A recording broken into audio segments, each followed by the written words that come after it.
दुर्भाग्य यह है कि उन्हीं गीतों का प्रयोग आज सरकार लोगों को बांटने में और डिवाइड करने में कर रही है। 7 साल बाद वो बाकी की चर्चा हो सकती थी, लेकिन शायद सरकार समझती कि 7 साल बाद वो सत्ता में नहीं रहेंगे, इसलिए अभी चर्चा कर रहे हैं। ये ना समझ पाए तो ये देर दूर नहीं कि उनको वहां से उठकर यहां आना पड़ेगा। सरकार को मैं पहले बधाई देना चाहता हूं कि वंदे मातरम के 150 लिखे जाने के 150 वर्ष पूरे होने पे उन्होंने चर्चा कराई। इसी साल जनवरी में 75 साल पूरे हुए हैं ये राष्ट्रगीत बनके, वो उसको भी सेलिब्रेट करना चाहिए था।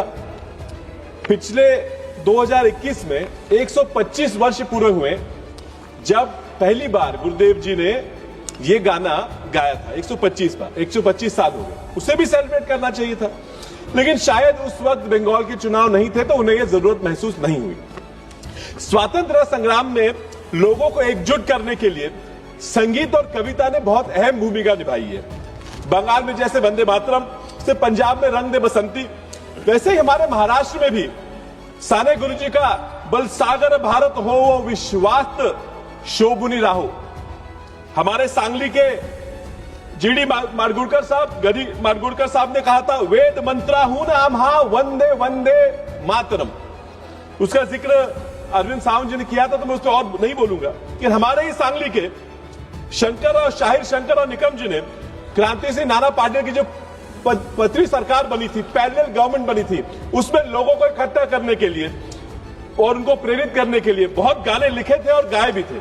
मेरे दादा वसंत दादा पाटिल जी जब अंग्रेजों से लड़े थे और छाती पे सीने पे गोली झली थी, तब उन्हें भी वंदे मातरम और गीतों से प्रेरणा मिली होगी। इन गीतों ने देश के आम दुश्मन अंग्रेज इनके खिलाफ लड़ने के लिए देश को एकजुट करने का काम किया था।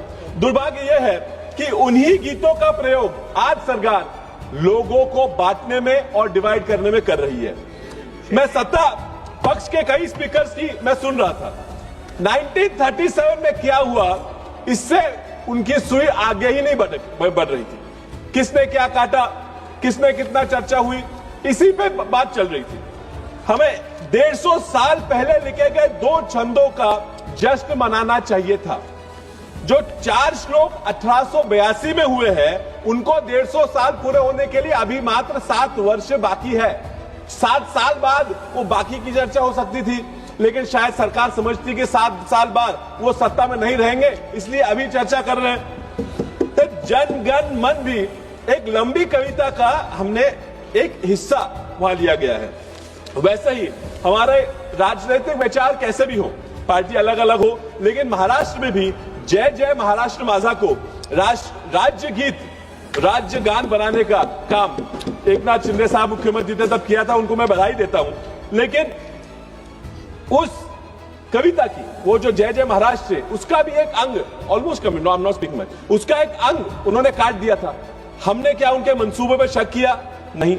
विच इज वाई से सरकार की ये जो आज चर्चा है, इस पे कोई संदेह निर्माण होता है। The fact is, sir, and I'm concluding, I won't take too much of your time. The fact is that the youth of today, they want to stop this petty politics. They want you to talk about the nation. They want you to talk about the future of the country, the future of the youth. They want you to talk about education. They want you to talk about health. They want you to talk about unemployment. They want you to talk about pollution. There are so many things that they want you to talk about. Unfortunately, the government does not understand. I really hope that they do, क्योंकि अगर ये ना समझ पाए तो ये देर दूर नहीं कि उनको वहां से उठकर यहां आना पड़ेगा। धन्यवाद। बहुत बहुत।